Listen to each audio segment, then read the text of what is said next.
Usually when you think about taking a test, there is a comforting, almost mathematical logic to the whole experience. Right. It's very clean, very structured. Exactly. You study the specific material, you sit down in a quiet room with your number 2 pencil, and the answers in front of you are either objectively right or they're objectively wrong. Yeah. I mean, 2 plus 2 is always 4, right? No matter where you took the test. Right. It is completely measurable. And the rules of engagement in a standard academic environment, well, they're completely visible to every single person in the room. Yeah. You know exactly what you are being graded on. You know the exact metric for success. But then, you graduate. Yeah. You step out of that clean academic environment and into the messy world of the American corporate job interview.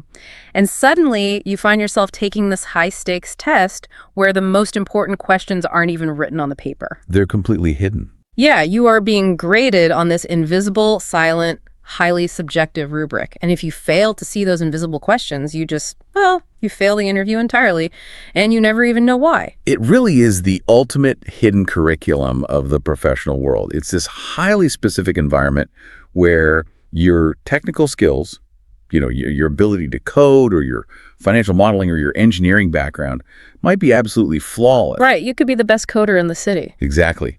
But if you do not understand the unwritten cultural rules of the room, you are screened out before the technical evaluation even properly begins. So today we are going to decode that hidden curriculum. We've got an incredible stack of research today from a show called the Learning English Podcast, specifically a series of deep dives featuring hosts Emma and John. Yeah, they've spent a massive amount of time looking at the hidden mechanics of culture, communication, and the American corporate hiring process.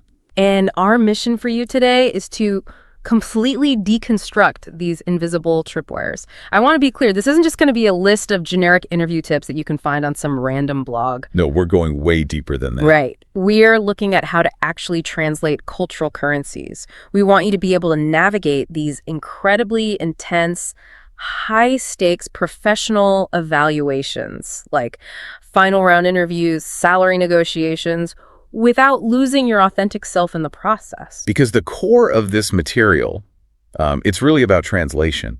It is understanding that behaviors that make you a deeply respected, highly successful professional in one part of the world can actively sabotage you in an American boardroom. Wow. Yeah. Sabotage is a strong word, but it's true. It is. Because if you don't understand the underlying psychological mechanics at play, you're flying blind. And, as you're listening to this, you might be prepping for a massive final round interview tomorrow morning.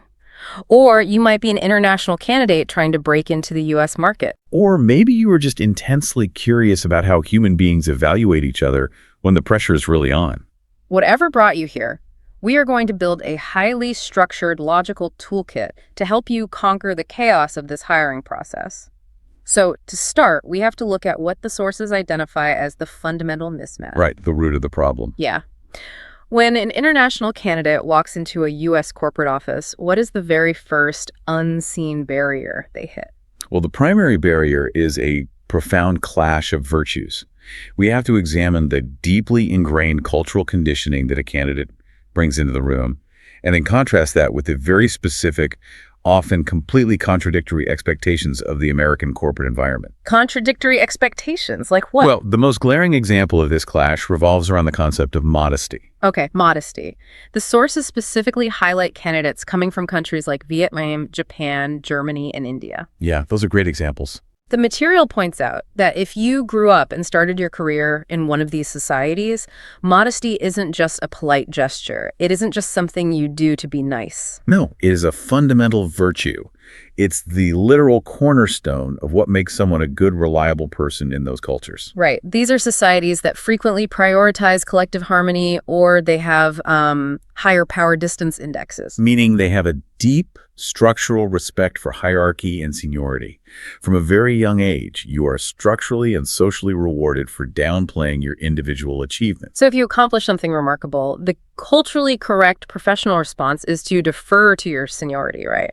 Or to attribute your success entirely to the collective effort of your team. Exactly. You might even attribute it to luck or just good timing.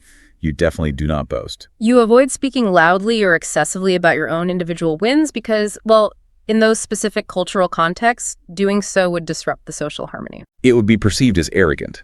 selfish even, and deeply unprofessional. You are demonstrating that you are a safe, reliable team player by intentionally making yourself smaller. But then the friction occurs instantly when you take that highly competent, deeply respectful professional and you just drop them into a conference room in Chicago or San Francisco. Right, because in the U.S., the fundamental virtue in an interview setting is the exact opposite of modesty. It's self-advocacy. Yes, self-advocacy.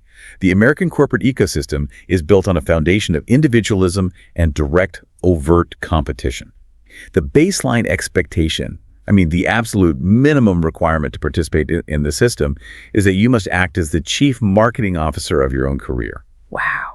Chief marketing officer of your own career. That is a heavy burden if you aren't used to it. It really is. Speaking confidently and directly about what you personally have accomplished is not viewed as arrogant in the U.S., assuming the claims are factual, of course. It is viewed as necessary proof of your competence. I was thinking about this, and it's like spending your whole life accumulating a specific currency. Let's say yen. You have worked for a decade. You have a massive bank account full of yen. It represents years of intense labor, and it has immense, undeniable value. Okay, I like where this is going. But then you walk into an American grocery store and you try to buy a loaf of bread. The money is real, but in this specific environment, it's completely counterfeit. You literally cannot buy a single thing with it. The cashier just looks at you with confusion. Exactly. You have to go to the exchange rate counter and convert that currency before you can even participate in the transaction. That analogy perfectly isolates the mechanism at play here. And we really have to acknowledge that the exchange rate counter in this scenario requires a staggering amount of cognitive load for the international candidate. Oh, absolutely. Think about the mental bandwidth required in that room. The candidate is sitting in a high-pressure environment, trying to recall complex technical solutions to the interviewer's questions. And simultaneously, they are managing their English vocabulary. They are running background checks on their grammar. They are modulating the tone and pitch of their voice. Furthermore, they are constantly monitoring their posture and checking their facial expressions. Right. And on top of all of that immense processing power, they have to actively force themselves to perform a behavior, boldly highlighting their own individual brilliance. Yeah. That their brain's deepest cultural conditioning is actively telling them makes them a bad person. It's an exhausting mental high-wire act. Truly exhausting. I want to dig into how the interviewer perceives this, though, because the translation completely breaks down on their side, too. If that international candidate sits in the American interview and defaults to their native virtue, if they act modestly, give all the credit to their team, downplay their individual role, what is the American interviewer actually thinking? Well, I can tell you they aren't thinking, wow, what a remarkably respectful and grounded human being. Right. They definitely aren't thinking that. No, they are absolutely not. The interviewer is viewing the candidate exclusively through an American cultural lens. And through that specific lens, a lack of self-advocacy translates directly to a lack of confidence. Or, much worse, a lack of competence. Exactly. The American interviewer's internal logic dictates that if you are not actively talking about your achievements, well, it is simply because you do not have any achievements to talk about. So, by trying to be polite, you are accidentally convincing them you are unqualified. Which is terrifying. It is terrifying. And this friction doesn't just apply to the words you say. The source material highlights that this clash of virtues extends to profound physical realities as well. Oh, yes, the physical presence in the room. Let's look at the non-negotiables of the U.S. first impression. The material lists 3 things: the firm handshake, the warm smile, and direct eye contact. I want to focus on that last one because eye contact seems to create incredibly intense friction. It really does. Why does where you look matter so much? It all comes down to how different cultures process threat detection and respect. In many Asian and Middle Eastern cultures, sustaining direct, unbroken eye contact with someone in a position of authority, like a senior executive or a hiring manager, is fundamentally an aggressive act. It implies a challenge to their authority. Yes, it's a visual disruption of the hierarchy. Therefore, the respectful, culturally appropriate physical action is to avert your gaze, right? To look slightly downward or away while speaking to them.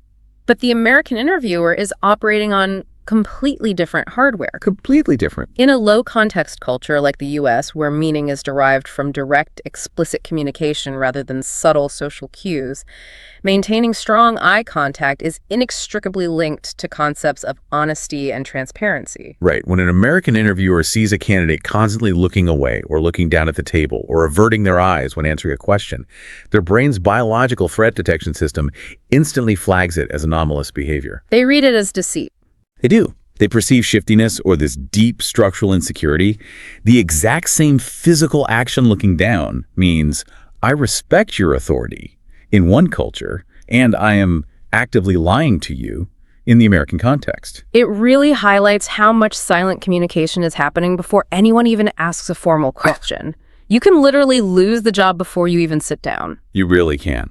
And the source material gives a brilliant, highly specific example of how tactical even the very first verbal greeting has to be in the U.S. context to manage this perception.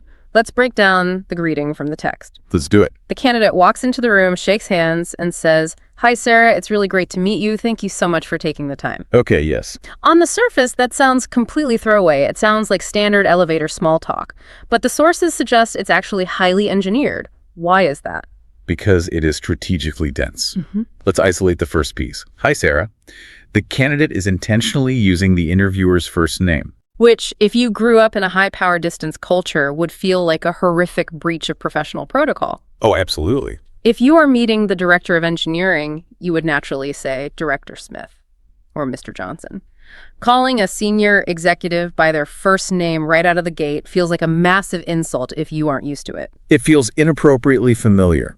But in the U.S. corporate context, it is a deliberate, necessary tool to flatten the power dynamic. Flatten the power dynamic, right? American corporate culture prizes the illusion of egalitarianism. Even in highly structured, rigid organizations with strict chains of command, Americans prefer to interact as if everyone is on a relatively equal playing field. Interesting. So using the first name establishes a baseline of professional collegiality. It signals that you view yourself as a peer, not a subordinate. If you use Mr. Smith, you are artificially inflating the hierarchy, which actually makes the American manager feel uncomfortable or disconnected or strangely old. Or strangely old, yeah. So the first name flattens the hierarchy. Then you follow it with the enthusiasm marker. It's really great to meet you. Yes. And finally, you deploy the gratitude marker. Thank you so much for taking the time. And that precise trio collegiality, enthusiasm and gratitude, is the exact combination that earns trust in those crucial first 30 seconds. It disarms the interviewer's natural skepticism and establishes a warm peer-to-peer rapport. Okay, so let's assume you've successfully managed the cognitive load. You've nailed the hand trait. You've forced yourself to maintain eye contact despite your brain screaming at you to look down. And you've delivered the strategic first name greeting. You're doing great so far. You have effectively paid the entry fee. The interviewer smiles, gestures to a chair, and you sit down. But the real test begins with the absolute most ubiquitous, universally dreaded, seemingly casual prompt in the entire corporate world. Oh, I know exactly what you're going to say. The prompt is, of course, tell me about yourself. Even just hearing that phrase makes my chest tighten. It is so terrifyingly open-ended. It is. The sources explicitly frame this question as a massive trap for candidates. Why is it a trap? What is the unseen tripwire here? The trap lies in the human brain's natural response to the word yourself. Yourself is an incredibly broad, undefined category. Under the pressure of an interview, when adrenaline is high, the human brain tends to crave structure, and it defaults to the easiest structure available, chronological order. So candidates just start at the very beginning of their timeline. Precisely. They launch into an 8-minute, unbroken autobiography. They talk about the city where they grew up, their early schooling, their undergraduate degree, and then they march through every single job they have ever held in strict chronological order. Listing out their daily duties at each stop along the way. Yep, every single detail. But the interviewer is sitting right across from them with a printed copy of the candidate's resume. They literally have the chronological facts in their hands. Exactly. They do not need a live, dramatic reading of the document they are already looking at. So if chronological history is the wrong answer, what does the source material offer as the actual solution to this trap? The solution provided is a highly structured, rigid framework called the present, past, future model. And the absolute most critical constraint of this framework is the time limit. This entire narrative must be delivered in exactly 60 to 90 seconds. Wow. Okay, 60 to 90 seconds. Let's unpack the mechanics of that. Present, past, future. How does this actually sound in practice? Well, you start with the present. This is a tight summary of who you are professionally right now in your current capacity. Give me an example. For example, currently I am a senior data analyst at TechCorp, where I lead a team of 3 optimizing our primary supply chain algorithms. No. You do this to immediately ground the interviewer in your immediate highest level value. Got it. So you don't start with your college degree, you start with your maximum current impact. Exactly. Then you briefly touch on the past. But this is the crucial distinction. This is not a comprehensive history. You must aggressively filter. Aggressively filter. I like that. You only select the 1 or 2 specific past experiences that logically built the skills you were using today. So you'd say, before this, I spent 5 years in logistics management, which is where I really developed my foundation in predictive modeling. Okay, and then the pivot to the future. Right. You conclude by explaining why this specific role at this specific company is the absolute, logical, inevitable next chapter in your career trajectory. How would that sound? And while I love my current team, I am looking to bring my predictive modeling skills to the healthcare sector, which is why I'm so excited about this specific opportunity with your hospital network. I need to play devil's advocate here for a second because this is a massive point of friction for a lot of highly skilled people. Okay, let's hear it. If I am a brilliant software engineer or a meticulous financial auditor with a decade of incredibly intense, nuanced technical experience, why on earth are we reducing my entire professional existence to a 90-second elevator pitch? It feels wrong, right? It does. Does this framework actually serve the company, or does it just artificially reward the smoothest talker instead of the best actual worker? It is a very common, very valid frustration. It feels completely reductive. Yeah. But if we connect this to the reality of what a modern knowledge worker actually does on a daily basis, we realize the interviewer isn't really testing your technical history in those 90 seconds. What are they testing then? They are testing a completely different cognitive faculty. They're testing your executive function. Executive function. What does that mean in the context of an interview? Well, in the modern corporate environment, information is infinite. The ability to filter out irrelevant data and prioritize what actually matters to the specific audience in front of you is a critical survival skill. Ah, I see. If you can take the massive, complex, messy data set that is your entire life and career and successfully distill it down into a tight, highly relevant, heavily curated 90-second narrative, you are proving something vital to the interviewer. You are proving that you know how to edit yourself. You are proving that when you are eventually hired, you will be able to distill complex business problems for your future boss. That makes total sense. If a candidate rambles for 8 unfiltered minutes about their background, the interviewer's brain automatically extrapolates that behavior. They assume that if they put you in front of a crucial client and you only have 2 minutes to make a vital point, you're going to ramble for 8 minutes and lose the account. Wow. So the 90-second pitch is an active, real-time audition for strategic communication under pressure. Exactly. It's a live demonstration. That makes so much sense. You are demonstrating your analytical filtering system live in the room. Okay, so you execute the present, past, future model perfectly. You sound sharp, concise, and highly relevant. A great start. But hiring managers aren't naive. They aren't just going to take your smooth 90-second introduction as empirical proof of your technical skills. They need evidence. How do they actually measure if you can do the work? This brings us to the absolute bedrock of the American corporate hiring process, behavioral interviewing. Behavioral interviewing. This is where they ask those terrifying prompts that start with, tell me about a time when.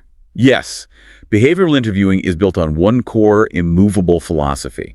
Past behavior is the absolute strongest empirical predictor of future performance. So they don't care about what you might do. American interviewers generally do not care about hypothetical scenarios at all. If they ask, how would you handle a conflict with a coworker? And you reply, well, I would calmly sit down, listen to their perspective, and find a compromise. That answer is completely worthless to them. Because anyone can invent a perfect hypothetical version of themselves. It costs nothing to say you would be calm. Precisely. It provides zero data. They do not want your philosophy on conflict. They want concrete, historical evidence of how you actually behaved when the adrenaline was pumping and a project was failing. To provide that concrete evidence, the sources point to what they call the gold standard framework for answering behavioral questions. the STAR method. Situation, task, action, result. We really need to dissect this, because if you don't use this specific architecture, your stories will just sound like rambling anecdotes. Let's walk through the specific example provided in the text. Okay. The interviewer leans forward and gives the prompt. Tell me about a time you dealt with a difficult colleague. Now, this is a classic, highly engineered behavioral question designed to test conflict resolution, emotional intelligence, and diplomacy. Okay, so you start with the S situation.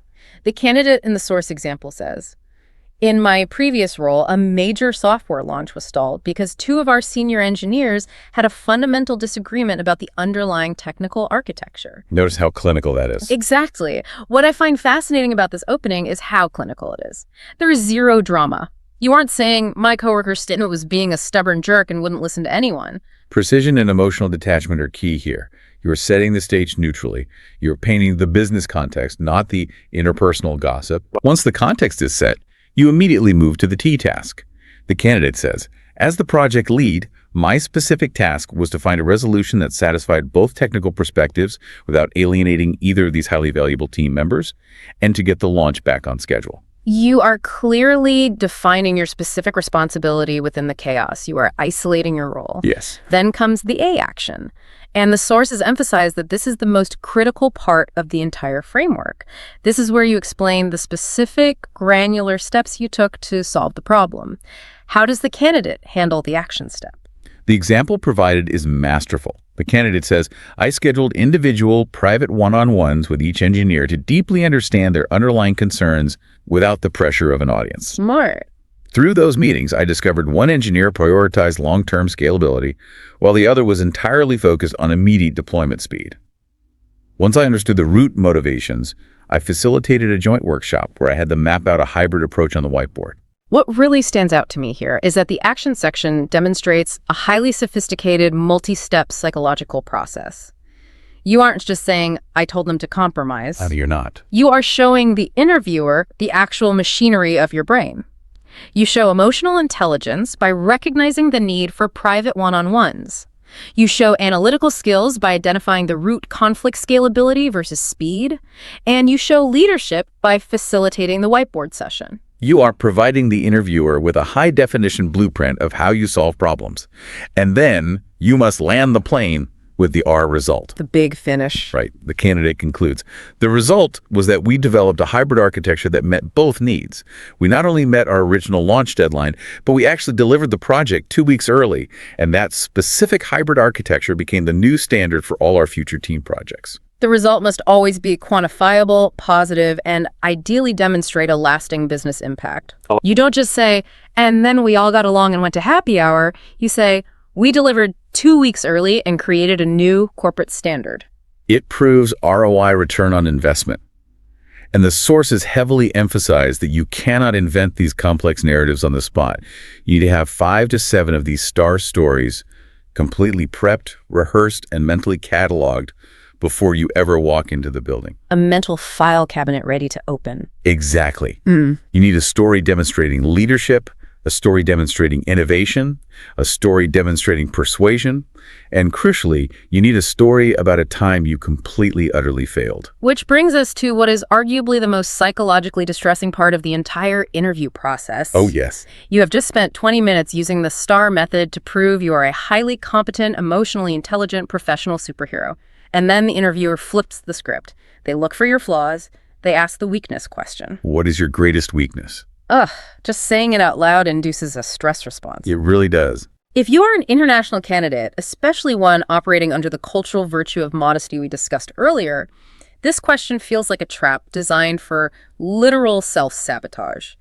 You are sitting there trying to convince them to pay you thousands of dollars because you are the best possible candidate, and they are demanding that you explicitly tell them why you are incompetent. Why on earth do they ask this? It feels entirely paradoxical.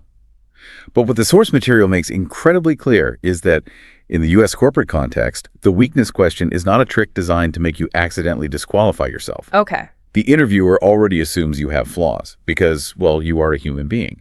What they're actually doing is running a highly calibrated psychological test, measuring 3 specific variables: your self-awareness, your intellectual honesty, and most importantly, your capacity for a growth mindset. Which perfectly explains why the classic cliche answer that everyone tries to use is so universally despised by hiring managers. Oh, the perfectionist answer. Yes. If I sit there and say, honestly, my greatest weakness is that I am just too much of a perfectionist. I simply care too much about the quality of my work and I work too hard. Why does that answer fail so spectacularly? Well, if we connect that answer back to the three variables they are testing, honesty, self-awareness, and growth, the perfectionist answer fails all three instantly. Instantly. It is highly evasive, it is transparently inauthentic, it is an attempt to disguise a positive trait as a negative one. When an experienced interviewer hears that cliche, their internal alarm bells ring. I know you're dodging. Absolutely. They think this person either lacks the basic self-awareness to know what their actual flaws are, or they lack the professional courage to be vulnerable with me. Both of those conclusions are massive red flags for a future employee. Okay, so we know we cannot use the fake weakness, but if I offer a genuine weakness, if I say I am terrible at time management, don't I just lose the job?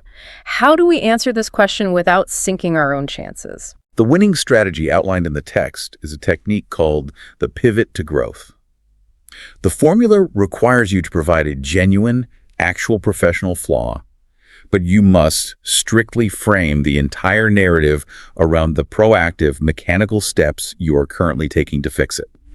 So the weakness itself is just the setup. Yes, the real answer is the engineering of the solution. Let's analyze the specific example from the source text because the phrasing is brilliant. The candidate says, earlier in my career, particularly when I first became a manager, I really struggled with delegation. I had a severe tendency to take on every single task myself because I wanted to ensure the quality was perfect. But I quickly recognized that this behavior was creating a bottleneck. It wasn't sustainable for my own bandwidth, and worse, it was preventing my team from developing their own skills. Let's pause and look at the vulnerability there. They are admitting to a very real, very damaging management flaw. Being a bottleneck is a serious issue. Very serious. They're being intellectually honest, but they don't stop there. They initiate the pivot. Right, the pivot, they continue. So I realized I needed to change my system. I proactively invested in a leadership course specifically focused on team empowerment, and I started implementing a highly structured tiered delegation framework. It has been transformative for us. In my last quarter, by utilizing this delegation framework instead of hoarding the work, my team actually increased our overall output by 30%. It isn't a keto move. You are not blocking the negative energy of the question. You are grabbing it and redirecting its momentum into undeniable proof of your leadership and maturity. Wow, and a keto move. I love that. You are essentially communicating to the interviewer, yes, I am a human being with flaws, but I am the specific type of professional who ruthlessly identifies my own deficiencies and engineers measurable solutions for them. You prove that you are coachable. You prove that you don't require constant hand-holding to improve. Okay, so you have successfully navigated the cultural tripwires. You delivered a tight 90-second intro, your star stories were mathematically flawless, and you redirected the weakness question into a display of professional growth. The formal evaluation seems to be over. You could almost breathe. Almost. The interviewer closes their notebook, clicks their pen, leans back in their chair, and says, well, we have a few minutes left. Do you have any questions for us? And this is precisely where an astonishing number of highly qualified candidates stumble and fail right at the finish line. Really? Yes. If a candidate replies, no, I think you've covered everything perfectly, thank you, the source text literally describes that response as a terminal error. A terminal error. Why? You have just spent an hour under intense psychological scrutiny, answering dozens of complex questions. Why isn't it perfectly acceptable to simply be exhausted and ready to go home? It traces back to the core philosophy of the American corporate structure. The interview is fundamentally designed to be a dialogue, right? A professional exchange of ideas between two relative equals, exploring a mutual business arrangement. Okay, so it's not an interrogation. Exactly. If you have zero questions about the daily realities of the role, the strategic direction of the team, the company's market position, or the internal culture, it sends a blaring signal to the interviewer. It implies that you lack intellectual curiosity. Or desperation. Worse, it signals desperation. It implies you don't actually care about the specifics of this job. You are simply desperate for any job. You cannot appear desperate. The text dictates that you must have at least 3 highly strategic, open-ended questions prepared. And the one they specifically highlight in the material is a psychological masterstroke. Oh, the inception question. Yes. You look the interviewer in the eye and ask, what are the biggest, most persistent challenges this team is facing right now, and how do you envision the person stepping into this role contributing to solving them? That is a phenomenal piece of strategy. First, on a surface level, it demonstrates that you are already thinking like a business partner, rather than just a subordinate waiting for tasks to be assigned. You're proactively searching for ways to add value. But on a deeper, subconscious level, it utilizes a powerful psychological technique. It is pure inception. By asking that specific question, you are forcing the interviewer's brain to actively visualize you sitting in the seat, solving their biggest daily headaches. You make them see it. They have to imagine you succeeding in order to answer the question. You are making them cast you as the hero of their specific corporate narrative. Exactly. You are anchoring your presence to the solution of their pain points. Now, this dynamic, the candidate asking the interviewer questions, raises an incredibly profound perspective shift found in the source material. Okay, what is it? We have been talking about how to pass their tests. But if the interview is genuinely a two-way street, what does the interviewer's reaction to our vulnerability actually tell us about them? Yes.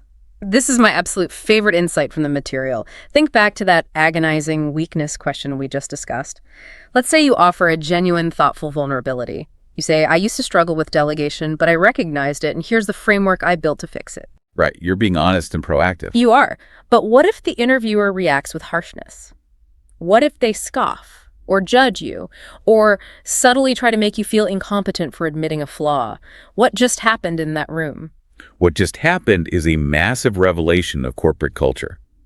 The weakness question instantaneously stopped being their test for you, and it became your stress test for their environment. Exactly. The interview process is the corporate equivalent of a first date.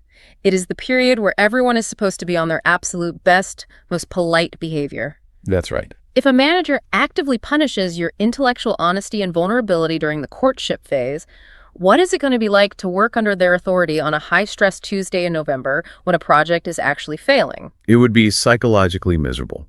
If they seize on your vulnerability and use it as a weapon, they have just done you an immense favor. They have successfully, definitively warned you away from a toxic workplace. They showed you who they really are. Exactly. This realization empowers the candidate immensely. You must remember that you're not just sitting in that chair begging for a paycheck. You are actively evaluating if this specific management team is worthy of your talent and your time. It completely flips the internal power dynamic. It removes the desperation. It does. Okay, so let's move forward. Let's say the interviewer passes your test. The culture seems genuinely supportive, you crush the behavioral questions, and a few days later, your phone buzzes. You get the email from the recruiter. The offer. They're extending an official offer. You have landed the job. You think the hard part is over. You think you can finally breathe. But according to the sources, the most physically terrifying, biologically demanding part of the entire corporate experience is just beginning. We are, of course, talking about the crucible of salary negotiation. I want to spend a moment on the actual biology of this, because the sources point out something so visceral and universal. Picture the scenario. You are sitting in your perfectly safe living room. You are drinking a cup of tea. You are looking at a PDF document on your laptop screen. Totally safe environment. There is zero physical danger in your environment, and yet the moment you realize you have to ask for more money, your heart rate noticeably spikes, your hands get clammy, your breathing becomes shallow, you might even feel a wave of nausea. Your body goes into full panic mode. Your body is initiating a literal biological fight-or-flight response over a digital document. Why does our biology betray us like this? It happens because the human brain, specifically the amygdala, the fear center, is exquisitely sensitive to social risk, rejection, and isolation. Evolutionary programming. Exactly. In a salary negotiation, you are being forced into a scenario that feels deeply unnatural to our evolutionary programming. You are required to assign a literal numerical value to your professional existence, your worth as a human worker. Which is inherently stressful. Very. And then you have to verbally defend that highly personal number against a stranger who holds gatekeeping power over your future livelihood. The amygdala cannot differentiate between a physical threat and a severe social confrontation. It floods your system with adrenaline as if there is a predator in the room. Your body reacts as if you were being hunted by a tiger, but the tiger is actually just a 26-year-old recruiter in the human resources department. Yeah, that's exactly what it feels like. And to make the anxiety even worse, we have to look at the cold, hard math of why avoiding this confrontation is so destructive. The sources reveal a mathematical reality that is frankly staggering. The $1 million reality. Yes. Successfully negotiating your starting salary, just that one initial number, yields an average of over $1 million more in lifetime earnings compared to a peer who simply accepts the first offer. The math is undeniable if we understand the mechanics of compounding interest and corporate structure. Your starting base salary is not just a one-time number. It is the foundational baseline for your entire financial future with that organization. It sets the anchor for everything. Exactly. When you get an annual performance raise, say 3% or 5%, that raise is calculated as a percentage of your base. Your end-of-year bonuses are a percentage of that base. Yeah. If the company offers a 401k, which is a U.S. retirement savings system where the employer matches your contributions, that match is strictly tied to a percentage of your base salary. It compounds year after year after year. And crucially, the compounding doesn't stop when you leave. When you eventually transition to a new company in 5 years, your required salary expectations for that new role will inevitably be anchored to what you were making previously. If you start low, you stay low for decades. So if you really think about the leverage involved, pushing through those 5 to 10 minutes of intense biological panic and social discomfort could literally generate $1 million in wealth over your lifetime. It's incredible to think about. It makes those 5 minutes arguably the highest hourly rate work a human being will ever execute. It is mathematically mandatory to negotiate. But here we run into another massive cultural wall, particularly for the international candidates highlighted in the sources. Right, the cultural friction against asking for more. In many high-power distance cultures, the text again references societies across Asia and the Middle East, pushing back on a formal, written employment offer is seen as a severe breach of etiquette. It feels deeply inappropriate. It can be perceived as ungrateful, excessively greedy, or even hostile. Right. The deeply ingrained cultural conditioning tells the candidate, this powerful company has graciously selected you from hundreds of applicants. You must accept their generous offer with profound gratitude, lower your head, and prove your actual worth through years of silent, dedicated hard work. And if you deploy that philosophy in the U.S. corporate system, you are actively harming your career. In the U.S., negotiating your salary is not just an accepted practice, it is a structural expectation. It really is built into the system. The initial offer extended by HR is almost always strategically calculated as a starting point. It is a lower anchor designed to leave room for the negotiation they assume is coming. It is rarely the finish line. And what is truly fascinating and somewhat terrifying is that if you do not negotiate, it can actually damage your professional reputation before your first day of work. Yes, the signaling is very clear. The American hiring manager does not look at your immediate acceptance and think, oh, how wonderful, what an agreeable, humble, and loyal new employee. No, they view your lack of negotiation through the American lens of self-advocacy. They think, wow, this person lacks basic professional confidence. Or worse, they assume you are ignorant of your own market value, which makes them question if you are actually as skilled as your interview suggested. By not negotiating, you inadvertently signal weakness in a culture that exclusively rewards strength and self-advocacy. It's a tough lesson to learn. So, we find ourselves in a bind. We understand that negotiation is mathematically required for our financial future. We understand it is culturally expected by the employer to prove our competence. But our amygdala is still screaming at us to avoid the confrontation. How do we override the biological panic? We cannot rely on willpower. We need a highly structured, emotionally detached, logical script. A system to fall back on. Exactly. We must remove the emotion and rely entirely on a systematic framework.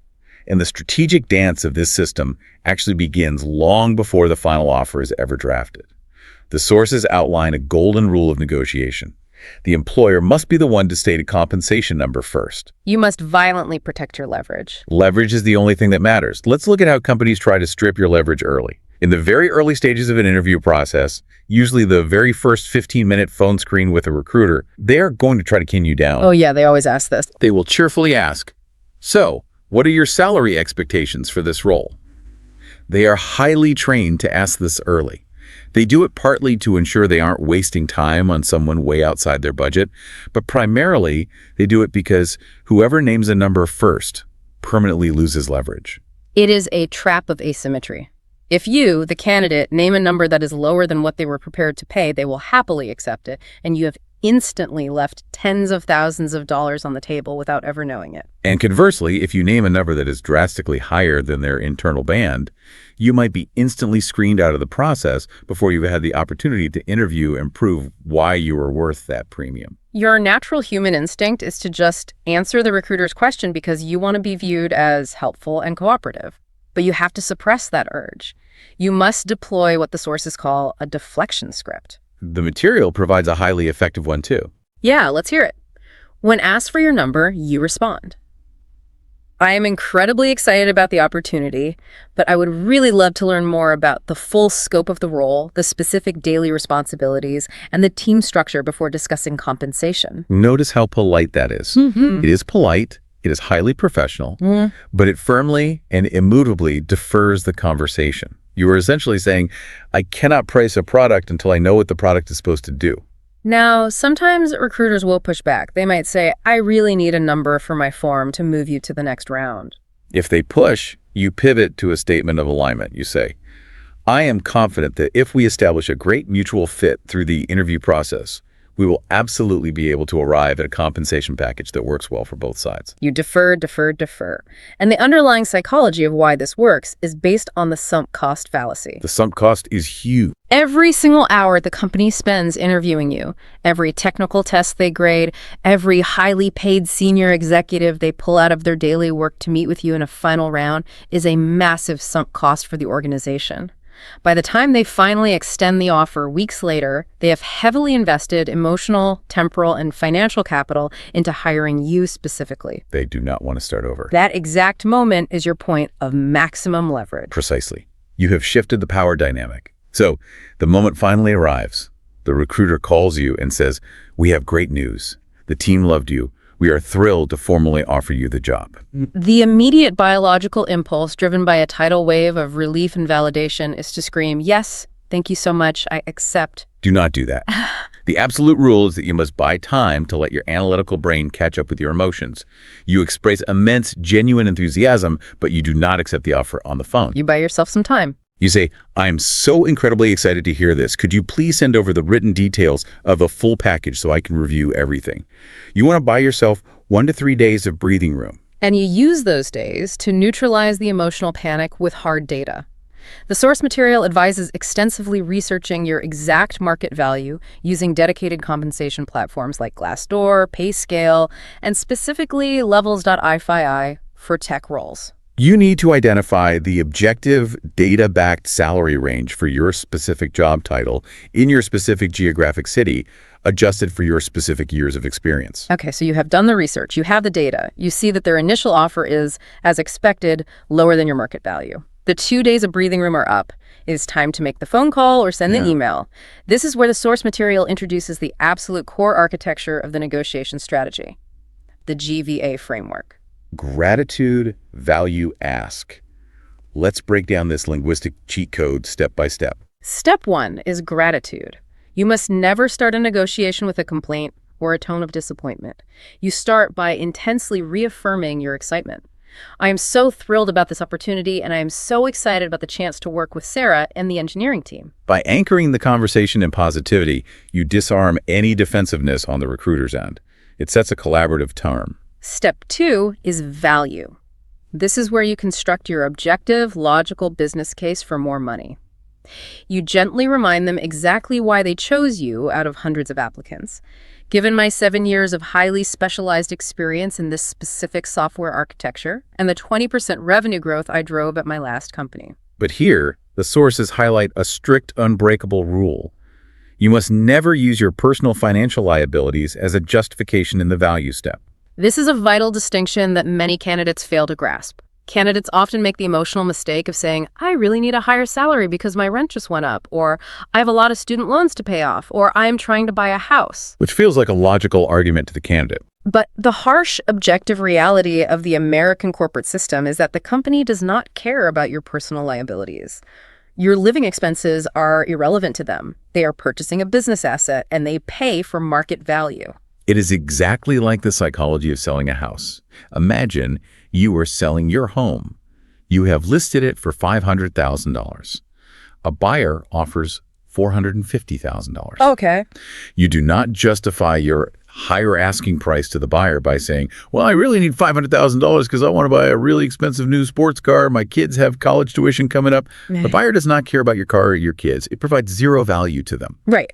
You justify the asking price by pointing to the asset itself. You point out the brand new roof, the fully renovated kitchen, and the comparative property values in the neighborhood. The employer is paying for your professional kitchen, not your rent. That analogy perfectly illustrates the required mindset. You must anchor your value exclusively in what you bring to their balance sheet. Once you have firmly established that business value, you transition to step 3, the ask. And the source text provides a masterfully crafted, low-friction sentence for this maneuver. Yes, the text suggests saying, based on my research of current market data, I was hoping we could explore a base salary in the range of... Let's look closely at the specific psychology of those words. Great. Based on my research, instantly removes the emotion from the request. It is not about what you want or what you need. It is about what the objective market dictates. It's just the data. Exactly. Then the phrase, I was hoping we could explore, is incredibly collaborative. It frames the negotiation as an invitation to solve a mutual puzzle together, rather than delivering a hostile hostage demand. And crucially, the framework dictates that you provide a range rather than a single static number. But the strategic trick is that you place your actual true target number at the very bottom of that range. Right. If your data tells you that you want and deserve $100,000, you ask for a range of $100,000 to $115,000. This tactic demonstrates reasonable flexibility to the employer, while simultaneously anchoring their psychological perception of your value higher than your baseline requirement. Okay, so you have delivered the GVA, you express gratitude, you stated your business value, and you politely asked for the higher range. Now comes what is universally described as the single hardest, most excruciating part of the entire process. The golden silence. The golden silence. The absolute rule of the golden silence is this. The very instant you finish stating your range, you must stop talking. You must close your mouth, bite your tongue if you have to. You do not add a single syllable to the sentence. It is so much harder than it sounds. Why is this so difficult? On paper, it sounds incredibly easy, just don't speak. But in practice, those 3 or 4 seconds of silence on the phone feel like an absolute eternity of pure, concentrated agony.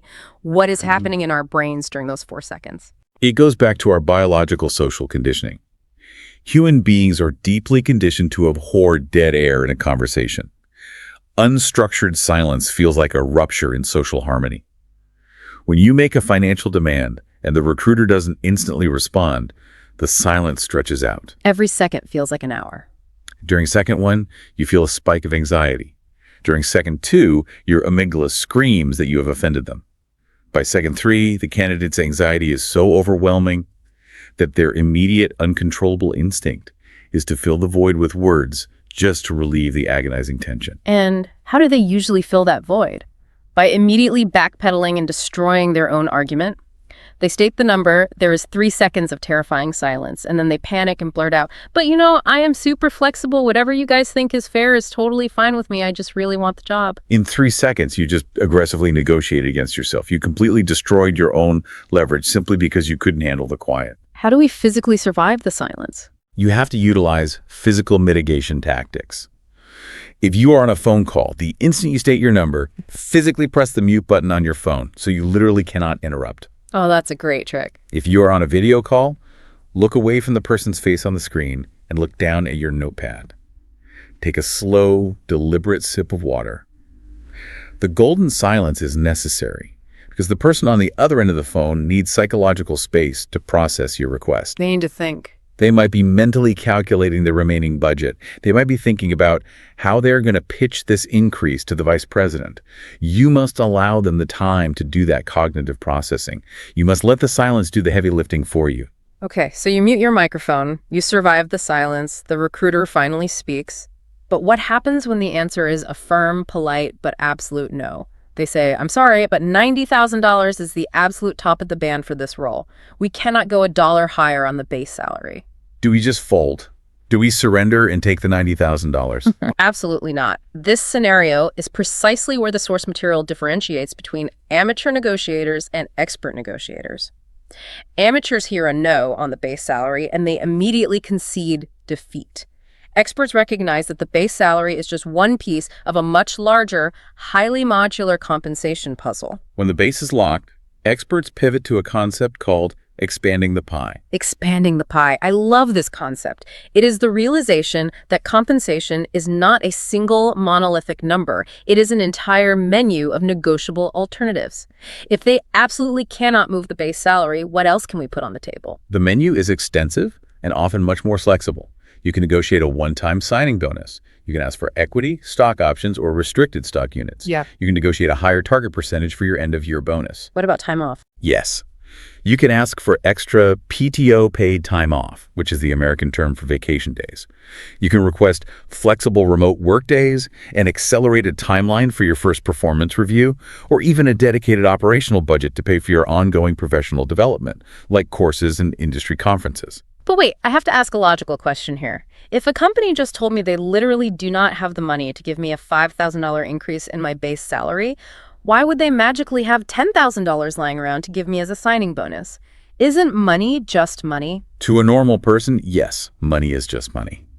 But if we look at complex corporate accounting logic, money is categorized in radically different buckets with different sets of rules. A base salary increase is classified as a recurring compounding liability. It increases your cost to the company every single year forever. Exactly. Hiring managers are very often strictly handcuffed by rigid human resources salary bands that dictate those recurring expenses. The manager might genuinely want to give you the $5,000, but HR legally will not allow them to break the equity band. So their hands are tied on the recurring costs. Exactly. However, that exact same hiring manager often has significant unilateral discretionary power over one-time operational budgets. A signing bonus is a one-time fixed expense. It is paid once, it does not break the HR equity band, and it does not compound into next year's budget. Wow, so it's a completely different pot of money. It is infinitely easier for a manager to get internal approval to cut a one-time check from an operational fund than it is to secure a permanent salary bump. That is a crucial piece of insider mechanical knowledge. You aren't just demanding more money, you are actually helping the hiring manager find a different, politically easier pot of money to pay you from. Now we have to address the ultimate fear, the massive, persistent anxiety in the room, specifically for international candidates. We really do. And our sources tackle this head on. We have to talk about the fear surrounding work visas, specifically the H-1B visa in the U.S. It is a very real, deeply entrenched fear. The common misconception among international candidates is that if they require visa sponsorship, they are fundamentally a burden to the company. The candidate's internal logic says, because this company is graciously going through the massive legal and financial hassle of sponsoring my right to work in this country, I have absolutely zero leverage. I should keep my mouth shut, be immensely grateful, and accept whatever base number they offer me without complaint. They feel completely trapped by their immigration status. But the source material completely dismantles this fear. It flips the narrative. How does the logic of visa sponsorship actually work in a negotiation? It works in the exact opposite direction of the candidate's fear. Let's look at the reality of corporate operations. Sponsoring a work visa like an H-1B in the United States is an incredibly expensive, time-consuming, legally complex, and frustrating process for a corporation. It requires lawyers, filing fees, and months of waiting. It is a massive administrative headache for them. Exactly. Therefore, logically, the very fact that they are willing to endure that massive administrative headache to hire you is empirical, undeniable proof of your immense leverage. Wait, really? The headache proves your value? Yes. It means the company surveyed the entire domestic talent pool, interviewed local candidates who wouldn't require any paperwork, and decided that none of them were as skilled or as valuable as you. You are a premium, hard-to-find asset. The sunk cost of the visa process proves your high market value. Not only that, but the sources point out a fascinating legal reality. U.S. immigration law explicitly mandates that companies must pay visa holders the prevailing wage for their specific role and geographic location. Prevailing wage. The government does this to prevent corporations from importing cheaper labor to undercut domestic salaries. So the federal law itself actually acts as a non-negotiable floor for your compensation. Your visa is not a weakness. It is a legally verified indicator of your elite status as a candidate. Okay, there is one last persistent anxiety we have to address. The fear of the rescinded offer. I hear this justification from candidates all the time. The idea that asking for more will cost them the job. They say, look, I know the math, I know I should negotiate, but what if I push back? What if I deploy the GVA framework and ask for 10% more? And the hiring manager gets so offended by my audacity that they pull the offer entirely. What if I lose the dream job just because I asked for a little more money? The data and the practical reality of corporate hiring show that this outcome is incredibly, exceedingly rare. Think about the mechanical process the company just went through. A company has spent months drafting a job description. They have paid recruiters to review hundreds of resumes. They have conducted dozens of preliminary phone screens. They have pulled highly paid senior leadership away from their actual revenue-generating jobs for hours of final round interviews. They have finally, after all that effort, found the one person they want to hire. Right. The hiring committee is exhausted. They just want the search process to be over so they can get back to their actual jobs. Exactly. It makes absolutely zero logical, temporal, or financial sense for a company to throw all of that sunk cost into the garbage, cancel the offer, and start the grueling search process over from scratch, simply because a candidate politely and professionally deployed a logical framework to ask for a 5% increase. Legitimate professional companies expect you to negotiate. It is baked into their timeline. But what if they do? What if you are polite, you use the GVA framework perfectly, you don't use personal needs, and the manager absolutely loses their mind, gets deeply offended, and maliciously pulls the offer? Didn't I just ruin my career? No. I want you to think about what that reaction actually signifies. If a company pulls an employment offer simply because you politely asked to explore the top of the salary band, didn't you just dodge a massive career-destroying bullet? Oh, wow. Yes. We are right back to the concept of the interview as a two-way street. Exactly. If a company's leadership is so fragile, so punitive, and so dictatorial that they will completely cancel an employment agreement over a standard, professional, mathematically expected negotiation, imagine how terrifying it would be to actually work for that person. Imagine trying to ask that manager for a sick day. Imagine trying to point out a critical structural flaw in a project they are leading. It reveals a deeply toxic, authoritarian culture. If they rescind the offer over a polite negotiation, you do not want to work there. It would destroy your mental health. The negotiation process is not just about money. It is your final, definitive cultural test of the employer before you commit your time to them. That mindset shift is so incredible empowering. It completely strips away the desperation. It turns you into an equal partner in the transaction. It really does. So you navigate the negotiation, you expand the pie, you reach a mutual agreement that respects your value. The final administrative step, which the sources emphasize heavily, is to ensure you get the revised, comprehensive deal in a final written offer letter. You must have the base, the signing bonus, the PTO, everything, in writing before you sign anything, and certainly before you resign from your current job. Never rely on verbal promises from a recruiter. If it is not in the contract, it does not exist. Words disappear, contracts stay. Okay, let's take a deep breath and recap the massive journey we have just been on. We started by acknowledging the intense cognitive load of cultural translation, the friction between the virtue of modesty and the American requirement for self-advocacy. We looked at the hidden threat detection triggers of eye contact and how flattening the hierarchy with a first-name greeting builds rapid trust. We learned how to survive the incredibly vague "tell me about yourself" trap by proving our executive function with a tight 90-second present, past, future framework. We explored the absolute necessity of behavioral evidence through the STAR method, emphasizing that past behavior is the only metric they trust. We learned how to perform an Aikido move on the weakness question, turning a demand for incompetence into a demonstration of the growth mindset. We also learned how to use our own questions, like the inception question, to test if a company's culture is actually healthy. And finally, we tackled the intense biology of salary negotiation. We learned to manage the amygdala's panic response, deploy the gratitude value ask framework without referencing personal liabilities, survive the physical agony of the golden silence, expand the pie to one-time operational budgets when a base is fixed, and finally dismantle the crippling illogical fears around visas and rescinded offers. You now have the complete structural map to navigate these invisible tripwires. It truly is a comprehensive logical toolkit for taking absolute control of your professional narrative. It is. But as we wrap up this deep dive, I want to leave you with a final, slightly provocative thought that builds right out of the source material. We have spent this entire time treating these strategies, the GVA framework, the concept of exploring ranges, the emotional intelligence of the STAR method, the golden silence, as strictly corporate tools. We have framed them as weapons to be used in a boardroom or on a high-stakes Zoom interview or in an email to HR. But what if they aren't just corporate tools? Exactly. What if these are actually profound, universal life tools? Think about the complex, often stressful personal relationships you navigate every single day. Imagine using this exact linguistic cheat code to divide household chores with a stubborn roommate. That is an absolutely fascinating application of the mechanics. Think about it. Instead of letting the resentment build up for 3 weeks until you have a massive emotional blowout about the dirty dishes in the sink, what if you applied the framework? You sit down and you start with gratitude. I really value living with you, and I appreciate how we usually keep the apartment environment pretty relaxed. You establish the mutual value without bringing in your personal emotional baggage. We both work from home, and we both focus better when the kitchen isn't chaotic. And then you make the ask, softening it with that collaborative phrasing. I was hoping we could explore a rotating schedule for the kitchen cleanup. And then the most important part, you deploy the golden silence. Yes.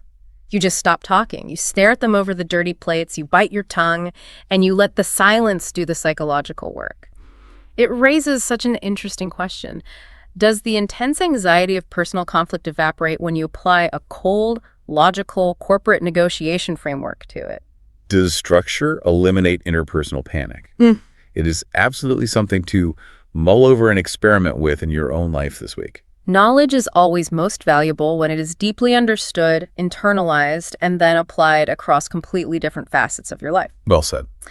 So the next time you find yourself stepping into a high-stakes evaluation, whether it's an interview for your absolute dream job, an annual salary review with your boss, or just a tense negotiation over who takes out the trash, remember that the invisible rubric is no longer hidden from you. You know exactly how the test is graded. You know the mechanisms at play. Keep questioning those internal assumptions, fully understand the massive leverage you hold, and boldly advocate for your true worth. We will see you next time.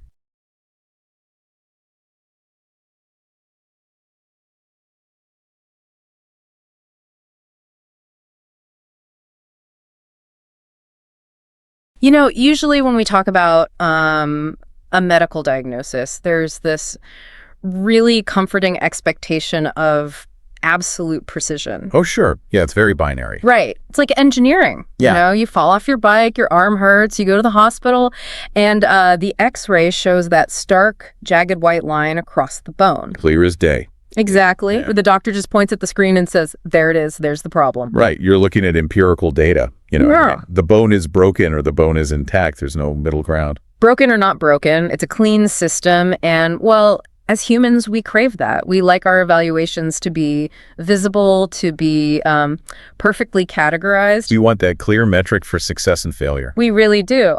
But then, and this is where it gets crazy, you step out of the hospital and you walk into the world of human professional evaluation. Oh, boy. Yeah. Specifically, you walk into the American corporate hiring process, and suddenly that pristine x-ray machine is just, it's completely shattered. It's gone. Right. We're looking at a diagnostic landscape that is entirely subjective, heavily coded, and honestly, it's just incredibly murky. I mean, it is the absolute definition of diagnostic muddy waters. Yeah. The metrics for success, they're no longer just about whether you have the technical skills. The evaluation is happening on this subconscious, cultural, and psychological level. And often before you even sit down in the chair. Exactly, before you've even opened your mouth. And that silent evaluation is exactly where we're going today. So if you're listening to this right now, whether you're our resident learner, you know, actively commuting through the freezing, howling winds of downtown Chicago. Trying to mentally prep for that high-stakes morning meeting. Exactly. Or maybe you're studying late into the night at a cafe in Ho Chi Minh City. Or honestly, if you're just insanely curious about the hidden mechanics of how human beings judge each other when the pressure is absolutely maxed out. Well, we're thrilled to have you with us. We really are, because this deep dive, it's a big one. It is, because the stakes of understanding the system are frankly, life-altering. I mean, the trajectory of your career, your financial stability, and, your psychological well-being, they're all tied to your ability to navigate this invisible matrix. Okay, so let's unpack this. Because to really understand the friction of this system, I want you, the listener, to imagine a very specific, a very painful scenario. Okay, let's hear it. Imagine you've spent your entire life being taught a deeply specific set of behaviors to show respect. Right. Your parents, your grade school teachers, your early career mentors, they all drilled this into your fundamental operating system. Your baseline. Yes, your baseline. They taught you behaviors like subtly lowering your eyes when a senior executive or an elder enters the room. A classic sign of deference. Exactly. They taught you to relentlessly downplay your own individual accomplishments, in order to highlight the collective effort of your team. Maintain harmony, yeah. Right. And you've perfected this behavior. It's your moral compass. But then what if you discovered that this exact behavior, the very thing you're executing flawlessly, to be a good, respectable, honorable professional? Is the exact reason you just failed a massive job interview. Yes. It's wild to think about. It's a devastating realization. I mean, and it happens thousands of times a day across the corporate landscape. So what's our mission today then? Well, our mission for this deep dive is to systematically tear down and deconstruct the unwritten, unspoken rules of the American corporate hiring ecosystem. We've got quite the stack of sources today, too. We've gathered sources that span cultural competence, the neurological science of behavioral interviewing, and the high-stakes biological psychology of salary negotiation. So we're going from the first handshake to the final dollar amount. Exactly. Our goal is to extract a literal survival toolkit from this data. We're going to decode the silent evaluations that are, actively disqualifying people before they even realize a test has begun. I love that. I kept thinking about this scenario in terms of currency. Oh, that's an interesting way to frame it. Right. Like mastering cultural competence in your home country, wherever you grew up, it's like spending your whole life diligently working, saving up, and collecting a very specific type of currency. You're hoarding this specific coin. Yeah, you're incredibly wealthy in this coin. You know exactly how to spend it to show respect, to build trust, to navigate office politics. Sure. But then you step across a border, you walk into a new country, and in this case, it's an American corporate office, and you confidently put your life savings on the table. And then what happens? You look up and realize that in this new ecosystem, your money isn't just worth less, it's considered completely counterfeit. Oh, wow. It doesn't buy you an ounce of respect. In fact, it actively destroys your credibility. If we connect this to the bigger picture, the profound shock isn't just that the rules of the game are different. Right. The real shock is that the new rules are entirely invisible to the uninitiated. They don't hand you a rule book at the door. No, they definitely don't. Yeah. And to understand how to win the ultimate negotiation at the very end of the hiring process, the salary discussion, we first have to dissect these silent evaluations happening during the interview phase. Which means we need to look at the fundamental conflict at the heart of this entire system. The clash of virtues. Exactly. The sources refer to this as a clash of virtues between different global cultures. Let's look at the baseline professional norms in countries like Vietnam, Japan, Germany, and India. Okay.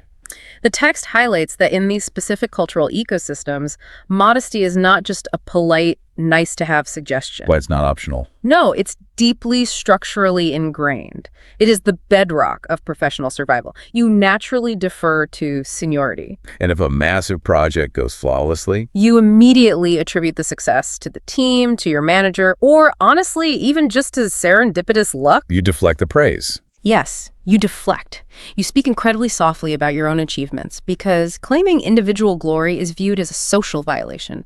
It's boastful and, well, boasting destroys group harmony. And we really have to pause and respect that framework because that is a highly evolved, deeply functional way to run a society and a business. It absolutely is. I mean, when you're optimizing for collective harmony, long-term stability, and minimizing interpersonal conflict, modesty is the optimal behavioral algorithm.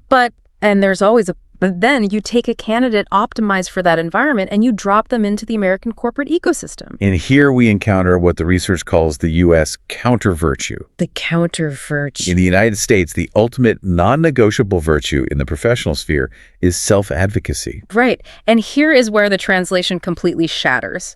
Because in the U.S., sitting at a conference table and speaking confidently, directly, and articulately about your specific individual achievement. That doesn't consider it arrogant at all. Not at all. Assuming you have the empirical data to back it up, it's simply the baseline requirement of the job. It's expected.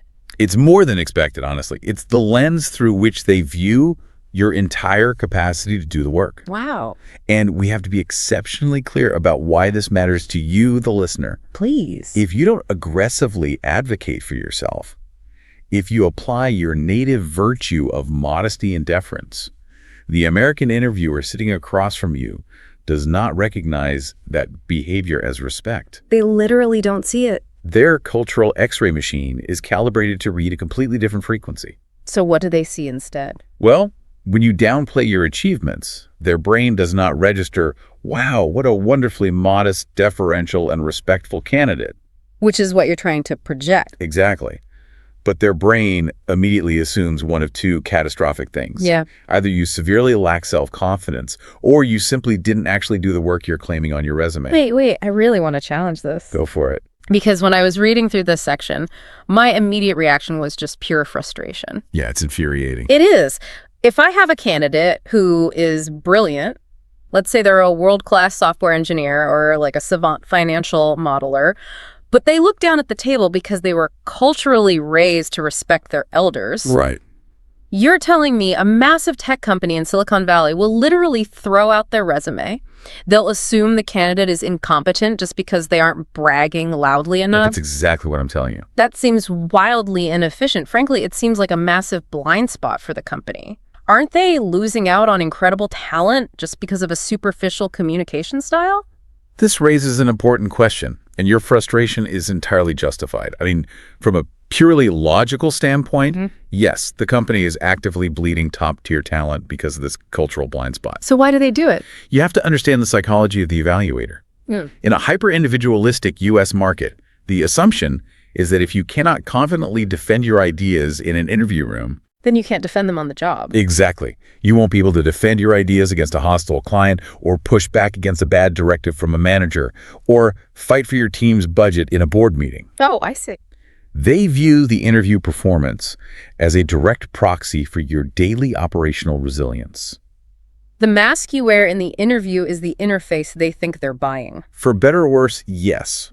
If you cannot translate your competence into their specific cultural frequency, then in their eyes, your competence simply doesn't exist. So you're sitting there thinking you're demonstrating absolute peak professionalism, and they are silently writing you off as too weak to handle the job. It's a tragedy of miscommunication. The tragedy of that disconnect is profound. And it brings up something that I found truly staggering in the source material, which is the literal physical toll this translation takes on the human body. The cognitive load. Yes, the research refers to it as the immense cognitive load placed on a non-native candidate. It is an athletic feat of neurological endurance. I mean, think about a computer processing unit. When you're operating in a foreign cultural and linguistic ecosystem, your brain is running a dozen high-drain applications simultaneously. We're constantly translating vocabulary in real time. You're monitoring your grammatical structure. You're meticulously modulating the pitch and tone of your voice. Exactly. But beneath that linguistic layer, you are forcefully, actively having to override your deepest, most primal cultural instincts. Because every single fiber of your nervous system is screaming at you to be modest. To lower your eyes, to defer to the interviewer. And you have to consciously, manually suppress that biological urge and force yourself to aggressively self-advocate. You're micromanaging your posture, you're calculating your facial expressions. It is a full-body, high-stakes theatrical performance. It's exhausting just to describe it. And speaking of physical micro-expressions, there's one non-negotiable expectation that the research highlights that I find endlessly fascinating. The eye contact paradox. The eye contact paradox. The baseline expectation in any U.S. interview, whether you're sitting in a glass boardroom in Midtown Manhattan or staring into a webcam from your living room, is a firm handshake, a bright, warm smile, and direct, sustained eye contact. Which seems entirely benign on the surface. Totally normal. Right. But let's deeply deconstruct the mechanics and evolutionary psychology of eye contact. Okay. In many Asian, South Asian, and Middle Eastern cultures, sustaining direct, unbroken, prolonged eye contact with a figure of authority, a boss, an elder, a teacher, is not interpreted as a sign of intellectual confidence. What is it interpreted as? Biologically and culturally, it's perceived as an act of aggression. It's a direct challenge to the established hierarchy. Oh, wow. Therefore, a highly respectful candidate will naturally, almost involuntarily, avert their gaze slightly downwards to show deference, to soften the interaction, and to actively acknowledge the interviewer's higher status. But the American interviewer's brain is culturally wired to interpret that exact same physical action, the shifting of the eyes downward, as a massive, glaring red flag. Huge red flag. When an American evaluates someone who looks away or down during a critical moment of conversation, their immediate neurological response is suspicion. They instinctively feel like you're hiding something. Exactly. The American brain reads averted eyes as a definitive sign of dishonesty, evasion, or deep fundamental insecurity. What's fascinating here is the sheer semiotic collision. The physical action is completely identical. The pupils move downward. Right. But the meaning assigned to that physical action by the observer's brain is diametrically opposed. One culture reads it as, I recognize your authority and I respect you. And the other culture reads it as, I am actively lying to you about my qualifications. Exactly. And in the pressurized environment of a 45-minute interview, that microsecond misinterpretation is instantly, irreparably fatal to your chances. It's just wild to think about a six-figure job offer evaporating because of a millimeter shift of the cornea. It's terrifying. It really is. So this physical and cultural friction sets our baseline.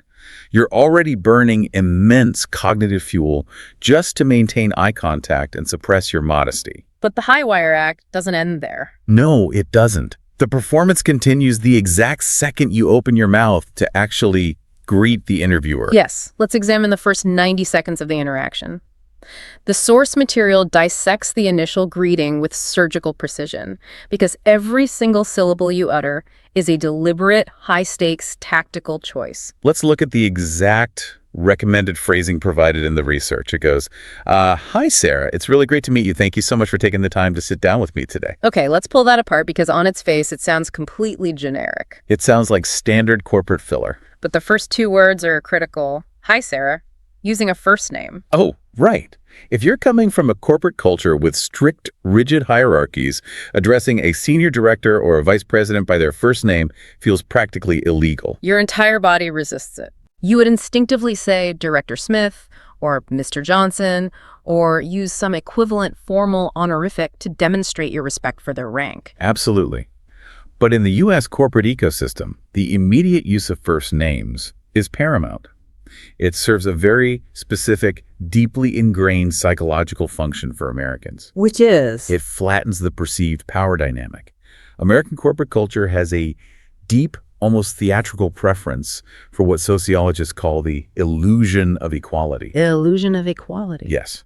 Even in a highly structured, ruthlessly capitalist hierarchy where Sarah clearly holds all the leverage and can literally dictate your financial future. The social protocol demands that you both pretend to be casual peers. Exactly. Using the first name signals that you understand the rules of this specific social game. I love that phrasing, the illusion of equality. It's like everyone agrees to play this collaborative fiction. You do. And then the greeting continues with a burst of enthusiasm. It's really great to meet you, and immediate gratitude. Thank you so much for taking the time to sit down with me today. It is a highly concentrated dose of collegiality. You're rapidly establishing a warm, accessible rapport. You're actively signaling to Sarah's subconscious that you are not just a compliant worker bee who will sit in a cubicle, but an engaging, pleasant colleague. You're answering the unstated question, right?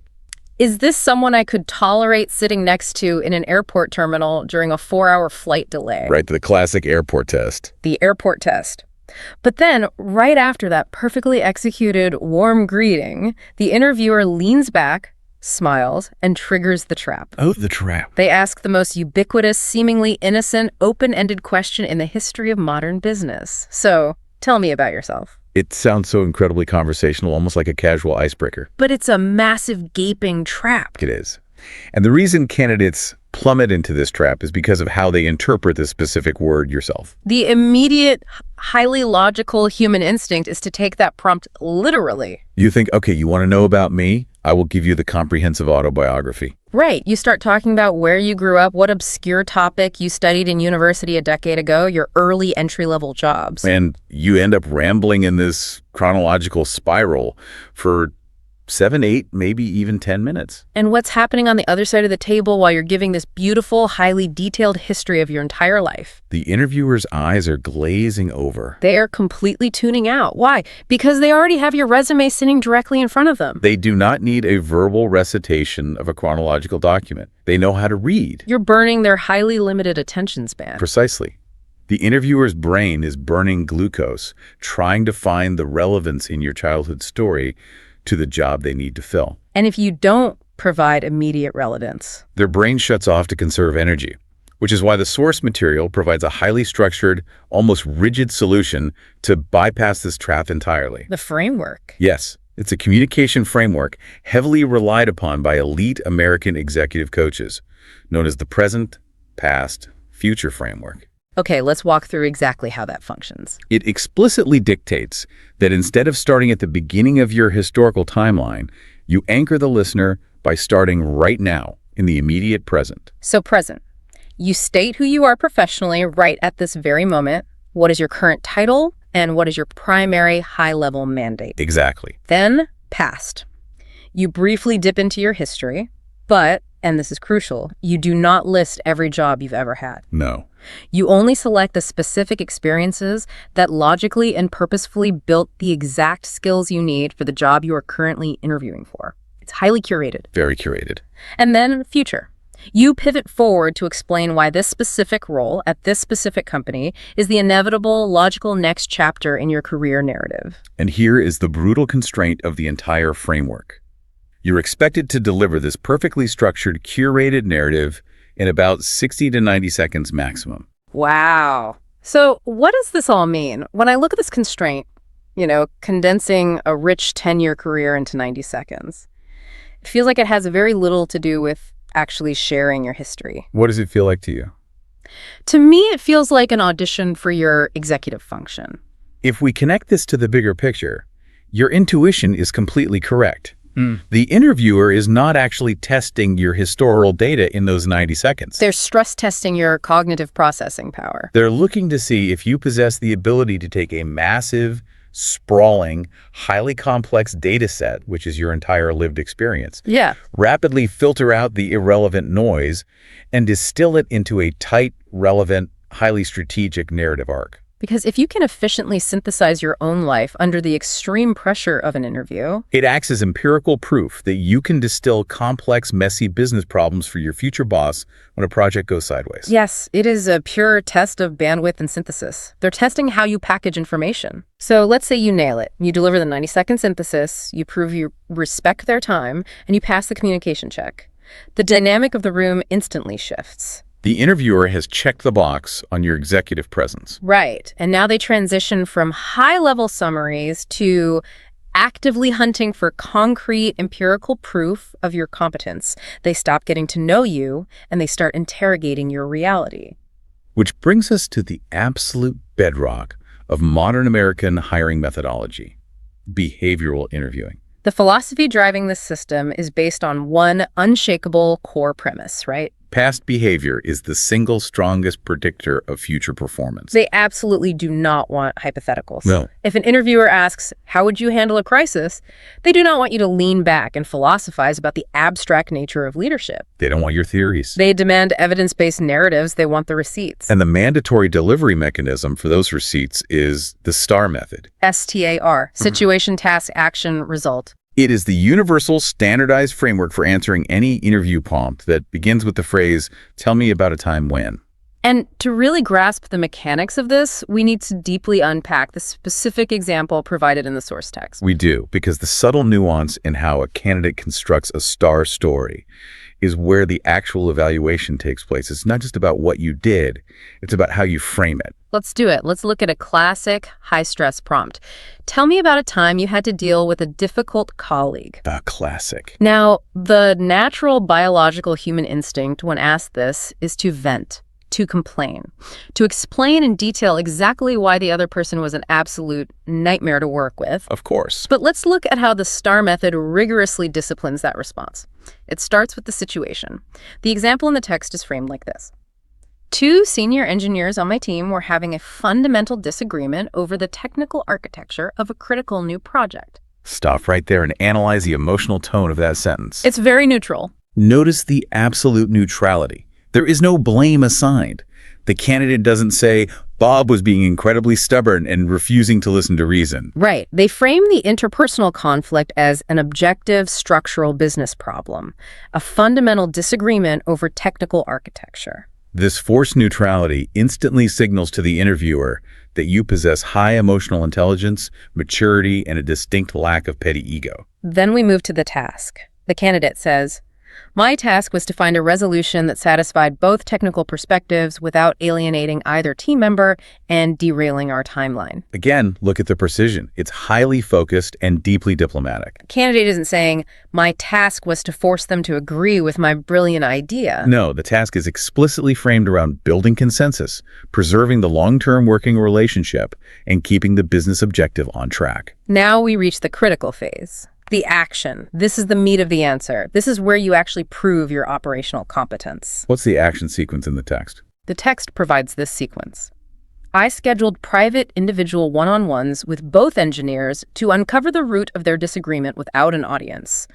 I discovered that one engineer was aggressively prioritizing long-term scalability, while the other was entirely focused on immediate speed to market.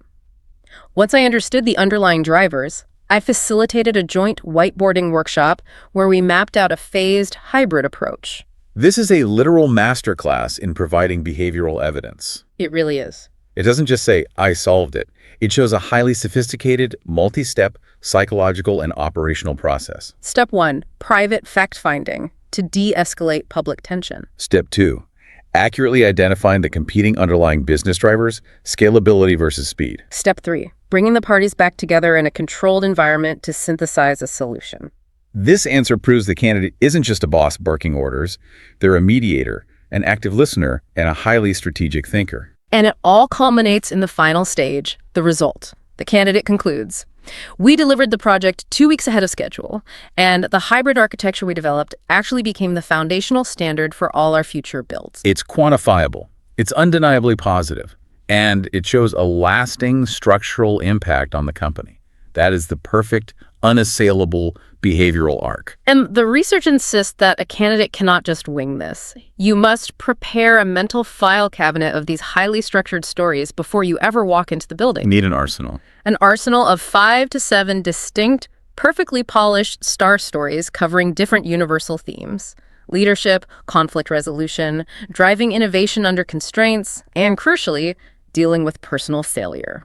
What's fascinating here is how the STAR method functions as both a great equalizer and a highly rigid enforcer. How so? It actively strips away all the cultural communication differences we spent the first part of this deep dive exploring. Very interesting. It doesn't matter if your native culture values incredibly flowery, indirect, poetic storytelling, or if it values blunt, aggressive, one-word declarations. The STAR method forces every single candidate, regardless of their global background, to communicate in the universal, standardized language of American corporate capitalism. Impact, process, and measurable metrics. Yeah. It is the great homogenizer. Okay, let's pause here, because I really have to push back on this system. Fair enough. Let's hear it. If every single candidate reads the same interview books, and everyone utilizes the exact same rigid STAR framework, aren't we just filtering for the best script readers? That's a very common critique. How does perfectly reciting a rehearsed story about a past project prove I can solve a completely novel problem that happens tomorrow? Isn't this just, well, corporate theater? This raises an important question, and it is the central critique of the modern hiring apparatus. Yeah. You're touching on a profound vulnerability in the system. Yeah. The employers believe that by forcing everyone into the STAR framework, they're removing bias and comparing apples to apples. But are they? In reality, as you just pointed out, they are increasingly just testing a candidate's ability to conform to a specific narrative structure. Yeah. They're testing your ability to play the game. Right. However, until the system fundamentally collapses and reinvents itself, this corporate theater is the only stage you're allowed to perform on. Yeah. You have to master the script to get in the room. Fair enough. You have to play the game on the field provided. Exactly. But building an arsenal of success stories, even highly structured ones, is still relatively straightforward because you're talking about your wins. Sure. The ultimate test of this behavioral framework, the moment where the psychological pressure truly peaks, is when the interviewer forces you to talk about your absolute worst moments. Oh, yes. The dreaded, universally despised, greatest weakness question. It is the ultimate psychological trap. And think about it from the perspective of the non-native candidate we discussed earlier. It's a nightmare for them. You're already grappling with the immense cultural friction of having to boast and self-advocate, which feels wrong to you. And then suddenly the interviewer flips the script and demands that you publicly confess a professional flaw. It feels like complete self-sabotage. It feels like intentionally stepping on a landmine while negotiating a minefield. It induces a visceral, biological sense of dread. But the source material is explicitly clear about the true nature of this question. We have to separate the candidate's fear of the trap from the interviewer's truth. Okay, break that down for me. The trap is the candidate believing that the interviewer is actually looking for a reason to disqualify them based on the weakness itself. Right, that fear of disqualification leads nervous candidates to panic and use the oldest, most transparently evasive cliche in the interview playbook. We all know it. My greatest weakness is that I am a perfectionist. I just care too much about the quality of my work and I work too hard. Seriously. Just hearing that makes my skin crawl. Why is that specific answer so universally hated by hiring managers? Because it deeply insults their intelligence. It is profoundly inauthentic. And it violates the unwritten contract of the interview, which requires a baseline of intellectual honesty. You're transparently trying to dress up a positive trait as a flaw. And the interviewer knows it's a lie, and their logic is simple. If you're willing to lie to my face about a predictable standard interview question, you will absolutely hide major catastrophic mistakes from me when we're working together on a real project. So the question isn't actually about the weakness at all. Exactly. The truth of the question is entirely different.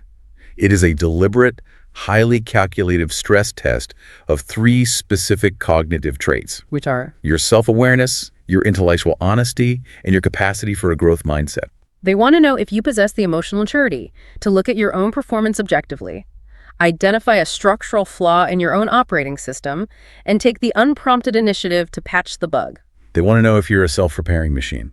Okay, so how do you actually execute that without accidentally hanging yourself? You can't just say, I'm terrible at meeting deadlines and leave it there. No, definitely not. The text provides a specific strategy called the pivot to growth. You have to share a genuine, actual flaw, but you immediately frame it within a narrative of active, ongoing improvement. Let's deeply dissect the example provided in the text to see the mechanics of this pivot. Okay. The candidate says, earlier in my career, particularly when I first became a manager, I really struggled with delegation. I wanted to control the absolute quality of every single deliverable, which ultimately led to me becoming a severe bottleneck for my entire team's workflow. Now, that is a real dangerous weakness. Right. If you're hiring a manager, a bottleneck who doesn't trust their team is a massive liability. It shows a lack of trust and poor time management. Exactly. It is a terrifying flaw for a company, but it is honest. It commands respect because of its vulnerability. But then the candidate immediately executes the pivot. Right. They continue. I quickly recognized that this behavior wasn't sustainable and was actively hurting my team's output. So, I took a leadership course focused entirely on empowering teams, and I implemented a structured framework for delegating tasks based on project complexity and individual team capacity. And the result? The result has been transformative. Our overall output increased by 20%. And my team reports feeling a much stronger sense of ownership over their work. That is just brilliant linguistic judo. You take the dangerous negative energy of the initial prompt and you completely flip its momentum to demonstrate highly proactive leadership. It's masterful. You're essentially looking the interviewer in the eye and saying, yes, I am human, I break sometimes, but I know exactly how to diagnose my own failures and fix myself. And that is exactly what an employer is desperate to hear. Because every employee will eventually fail. They want to hire the one who knows how to recover. Now, eventually, This formal interrogation comes to an end. The interviewer closes their notebook, visibly relaxes, leans forward, and hands the conversational power entirely over to you.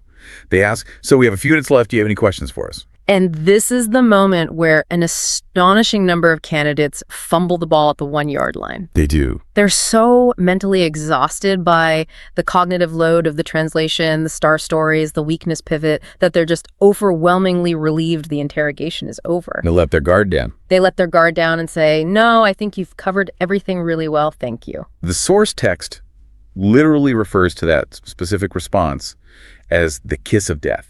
The kiss of death. Why is it so fatal? Because an interview is fundamentally supposed to be a dialogue between two professionals evaluating a mutual fit. If you have absolutely no questions about the company, the culture, or the daily reality of the job, it signals a massive lack of genuine curiosity. It tells the interviewer that you haven't actually spent any time mentally visualizing yourself doing the work. You just desperately want a paycheck from anyone who will hand it to you. You must have questions prepared, but they cannot be administrative filler. You do not ask logistical questions about parking validations or how many vacation days you get. No, you need strategic, high-level questions. The text provides a questioning technique that is remarkably potent. We can call it the inception technique. Oh, I like that. The candidate leans in and asks, "What are the biggest, most urgent challenges the team is currently facing this quarter?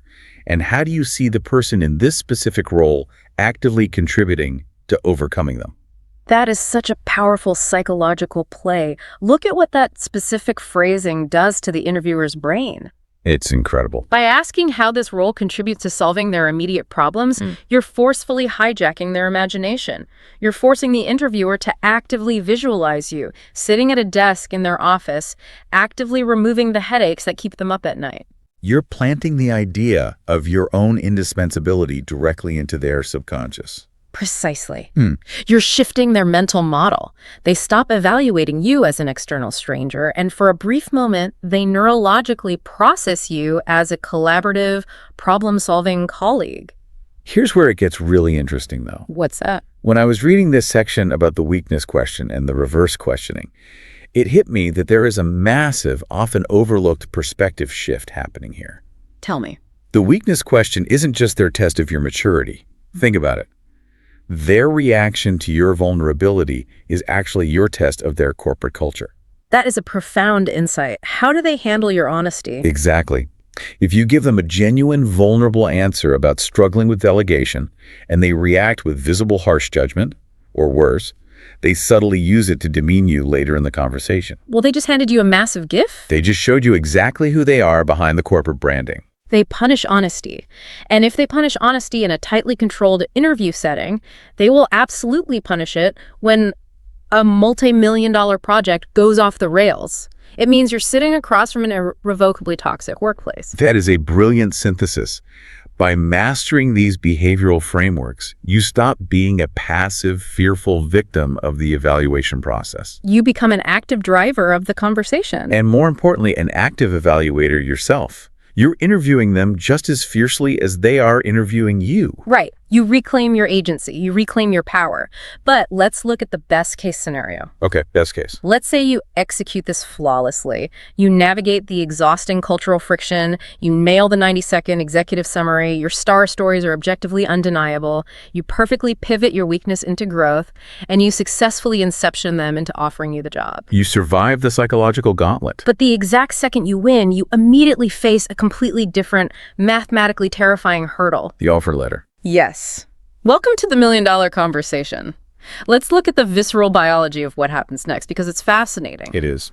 The source text points out that simply opening an email with a standard PDF offer letter attached can cause a candidate's heart rate to instantly spike to 120 beats per minute. That is a literal physiological fight-or-flight response. Your amygdala is flooding your nervous system with adrenaline and cortisol as if you're facing a physical predator. Why? Because you're looking at a document that assigns a literal, concrete, inescapable numerical value to your professional existence. It is a deeply unnatural and profoundly uncomfortable position for a human being to be in. We're deeply social, tribal creatures. Exactly. Our evolutionary survival depended on group harmony.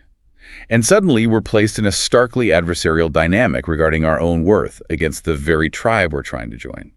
But we have to find a way to move past that biological panic and look at the cold, hard, rational math, because the stakes of the single conversation are astronomically high. The math is absolutely staggering. The text states that individuals who successfully negotiate their starting salary earn, on average, over $1 million more across the totality of their careers, compared to those who simply accept the initial offer out of fear or gratitude. $1 million. Let that sink in. If we connect this to the bigger picture, it's not that you walk into an HR office and negotiate for $1 million check all at once. The math works through the relentless compounding snowball effect of a higher baseline. Right. Think about the rigid architecture of corporate compensation. Your annual merit raise is calculated as a percentage of your base salary. Your annual target bonus is a percentage of your base salary. The company's matching contributions to your retirement accounts are percentages of your base. And crucially, years down the line, your next job offer at a completely different company will heavily anchor its numbers to the salary you're earning now. Right. A $10,000 difference in your starting salary isn't just $10,000. It's $10,000 that gets magnified, compounded, and multiplied by every single raise, bonus, and promotion you receive for the next 30 years. It is a $1 million ripple effect triggered by a single 5-minute phone call. Which brings us directly back to the cultural reprise we established at the beginning. The exact same cultural friction we discussed in the interview phase applies with crushing weight here as well. It really does. In many global regions, East Asia, South Asia, parts of the Middle East, pushing back on a formal job offer is seen as highly inappropriate, aggressive, and deeply ungrateful. The cultural logic dictates that the employer is benevolently offering you a livelihood. The only honorable, respectful response is to accept it graciously and prove your worth through silent, hard work. But in the hyper-individualistic, aggressively market-driven U.S. ecosystem, that quiet modesty is severely punished. Failing to negotiate doesn't make you look like a grateful, loyal team player. It actively damages your professional reputation before your first day. The American employer inherently expects a negotiation. It is baked into their process. If you just accept the first number they throw at you, they assume you either severely lack the confidence to advocate for yourself, or, even worse, you're so deeply uninformed about your industry that you don't even know your own market value. But here is my central question. Yeah.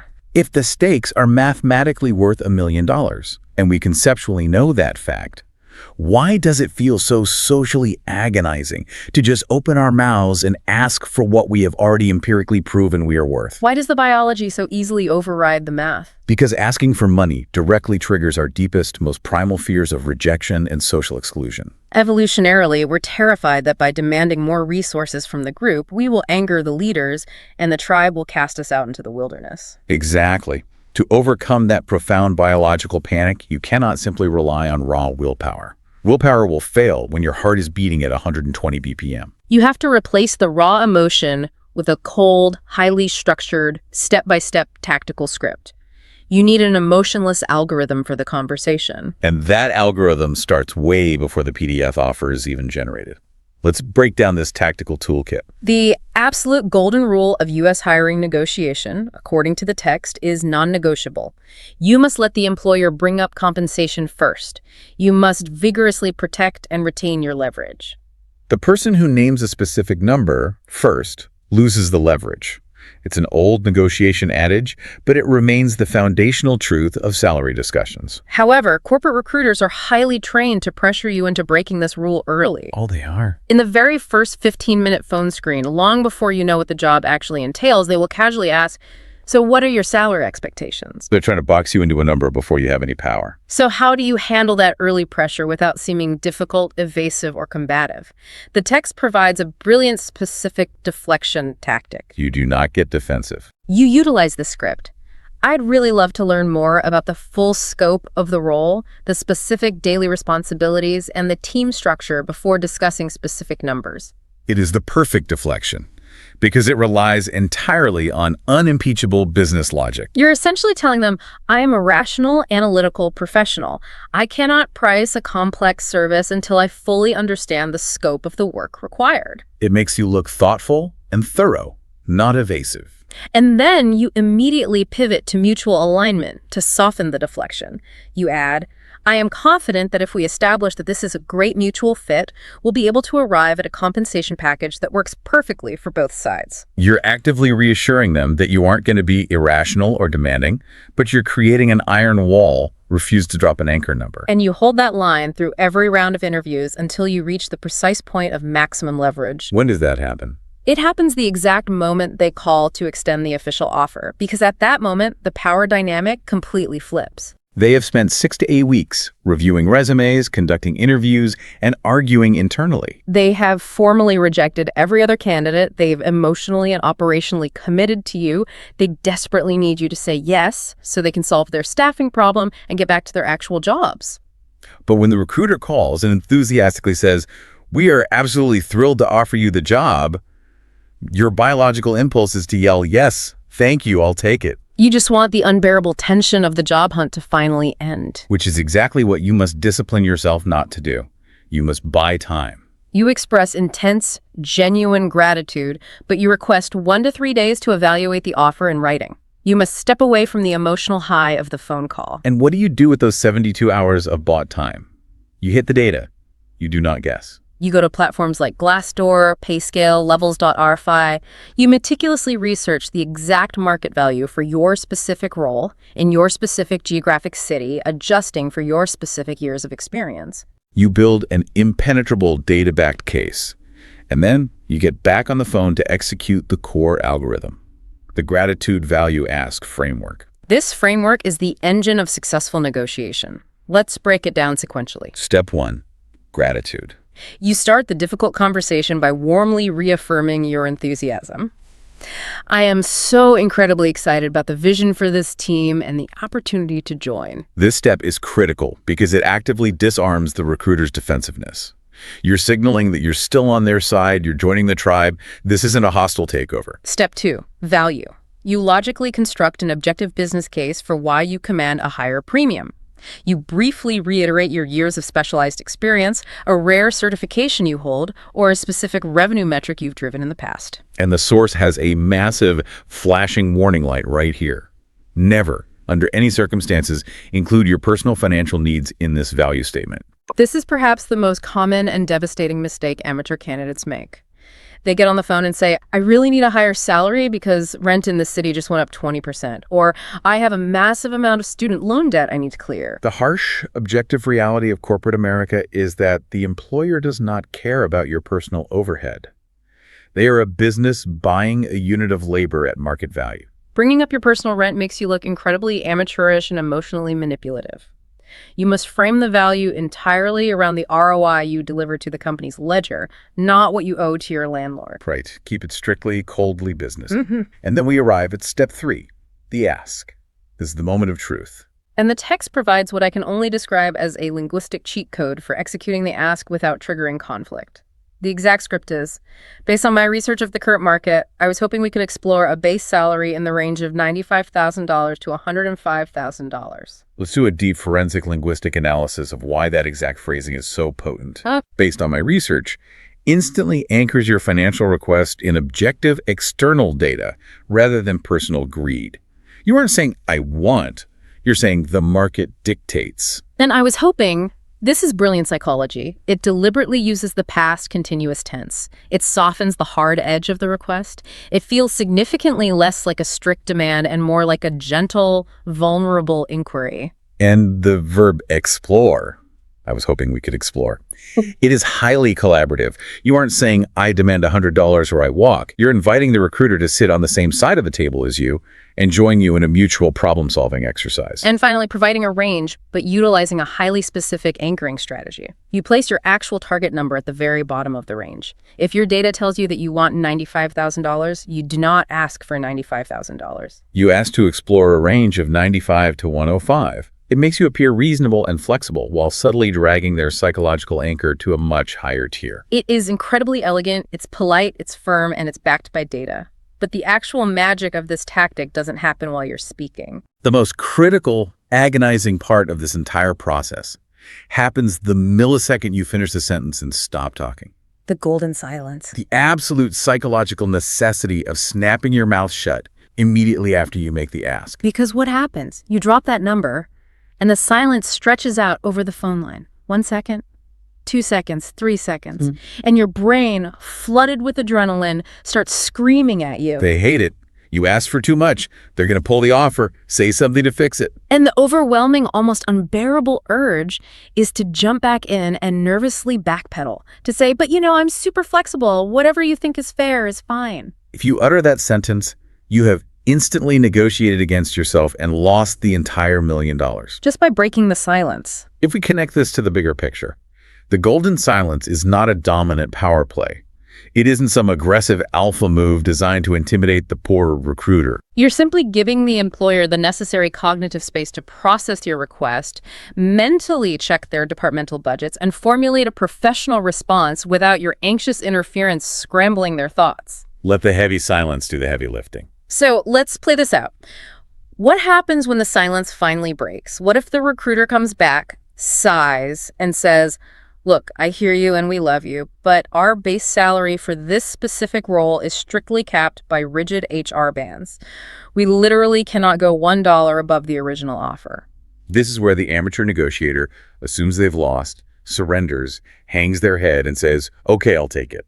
But what does the expert do? The expert seamlessly pivots. They utilize a core concept in advanced negotiation theory known as expanding the pie. If the base salary slice of the pie is rigidly locked by bureaucratic HR banding, you stop fighting for it. Instead, you look for completely different slices of the pie that carry significantly less recurring financial liability for the company's ledger. Because a $10,000 base salary increase is a permanent compounding liability that the company has to pay you every single year forever.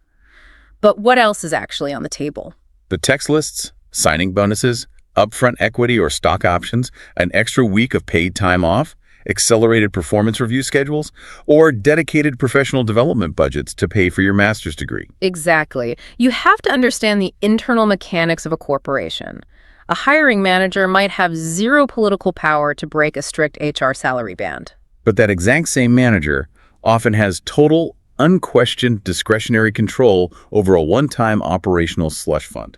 Agreeing to write you a one-time $10,000 signing bonus check is often vastly easier for them to approve than a $10,000 base increase, because the bonus hits the budget once and never compounds. You have to help them find the money in a different bucket. I have a perfect analogy for this. It is exactly like buying a car. Oh, I love this analogy. You go to the dealership, you find the car you want, and the sales manager absolutely refuses to budge on the sticker price of the vehicle. If you're an amateur, you either pay full price or you storm out. But if you know how to expand the pie... You say, okay, fine, I will pay your sticker price. But to make this deal happen today, you're going to throw in free oil changes for the next 3 years, upgraded all-weather floor mats, and a 100,000-mile extended warranty. You get your financial value elsewhere. That is a perfect parallel. It's about understanding where the other side has flexibility. Now, there is a specific terrifying fear we need to address, particularly for international candidates who require visa sponsorship to work in the U.S. The H-1B leverage myth. This is a massive mental block. There's a deeply held belief among international candidates that if a company has to formally sponsor your work visa, you are an expensive administrative burden to them, and therefore you possess absolutely zero leverage to negotiate salary. The belief is that you should just be quietly grateful they're willing to deal with the government paperwork at all. The deep dive completely and systematically dismantles this myth. Let's think about the literal bureaucratic reality of visa sponsorship from the company's perspective. It requires paying massive legal fees to immigration attorneys. It requires months of agonizing bureaucratic hassle with the Department of Labor. It introduces significant operational uncertainty for the employer. The fact that a company is willing to endure all of that incredible expense and friction just to hire you is empirical, undeniable proof that you possess premium top-tier value in the market. They absolutely do not sponsor average candidates. If they're willing to sponsor you, you inherently have immense leverage. And the text points out a fascinating legal reality that supports this too. Under U.S. law, employers sponsoring H-1B visas are legally required to pay the candidate the prevailing wage for that specific role in that specific geographic area. The mechanism exists to prevent companies from importing cheaper labor to undercut American workers. So the law itself is actively providing a baseline floor for your negotiation. The government is literally saying you must be paid market rate. Exactly. Your leverage is protected by federal statute. But what about the final, most paralyzing fear? The ultimate nightmare scenario that keeps brilliant people from negotiating at all. The rescinded offer boogeyman. The profound fear that if you politely ask for $10,000 more, the employer will be so personally offended that they just pull the offer completely and give the job to someone else. The source addresses this fear head on. Is it technically possible? Yes, it is technically possible. Is it likely? It is incredibly, vanishingly rare. Let's look at the mechanics of the sunk cost. By the time they extend an offer, the company has spent 6 to 8 weeks aggressively reviewing resumes. They have conducted multiple rounds of interviews. They have pulled their highly paid senior executives away from their actual revenue-generating jobs to evaluate you. They have invested tens of thousands of dollars in the search process alone. It is completely, fundamentally, financially illogical for them to throw all of that massive investment away just because you politely and professionally utilize the gratitude value ask framework to request a 5% bump. And let's follow the hypothetical to its worst conclusion. What if they do? What if an employer is so incredibly fragile, so authoritarian, and so punitive that they literally revoke a job offer simply because you politely advocated for your empirical market value based on data? If that happens, you have just dodged a massive career-destroying bullet. It reveals a highly toxic, dictatorial culture that you absolutely do not want to tie your livelihood to. The negotiation process is not just about money. It is the final, ultimate test of their corporate culture. It is the final stress test before you sign. Always get the final deal in writing and trust the process. As we wrap up this massive deep dive, the text offers one final, fascinating application of all this, expanding beyond the office. Taking these highly structured, seemingly cold corporate frameworks and applying them directly to the messy reality of your personal life. It is a highly compelling thought experiment. Can the rigid gratitude value ask framework actually diffuse emotional anxiety in our intimate personal relationships? The source gives a great, highly relatable example, negotiating the division of chores with a stubborn roommate. Usually, that conversation is fueled by months of silent resentment and high emotion. You blow up and yell, "You never do the dishes!" But what if you apply the linguistic cheat code we just learned? What if you sit down and say, look, I am so grateful we live together and I love our apartment, but based on my brutal work schedule this month, I was hoping we could explore a slightly different division of the cleaning responsibilities. It is exactly the same mechanism. By intentionally softening the linguistic approach, I was hoping we could explore, and consciously focusing on objective value and schedules rather than emotional blame, you completely remove the adversarial anxiety from the personal conflict, exactly like you do in a high-stakes salary negotiation. You turn a fight into a collaborative problem-solving session. It's incredible how universal the psychology is. So to you, the listener, we have covered immense, complex ground today. We have journeyed together from understanding the profound, often painful cultural friction of native modesty versus American self-advocacy. We have mastered the executive function required for the 90-second intro and decoded the rigorous behavioral evidence of the STAR method. We have learned to gracefully pivot our deepest weaknesses into narratives of growth.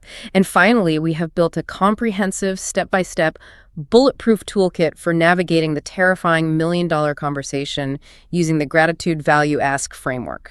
We want to deeply encourage you to push past the biological anxiety, trust in your hard-earned empirical value, and logically, calmly advocate for your worth in every room you enter. And as always, we want to leave you with a final thought to mull over on your own. A thread we have been slowly pulling at throughout this entire discussion, but haven't fully unraveled yet.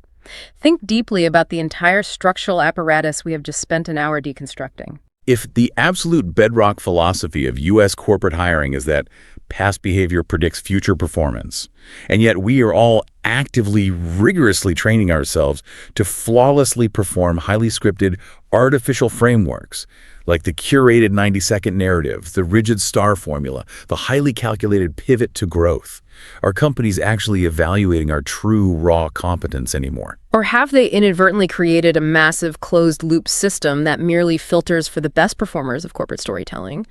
And looking just a few years ahead, as AI becomes increasingly capable of generating, optimizing, and coaching us on the perfect, flawlessly engineered STAR stories, will this entire behavioral interview system eventually collapse under the weight of its own artificiality? Will employers be forced to abandon the script entirely and invent completely new, perhaps wildly invasive ways to evaluate human potential? Wow.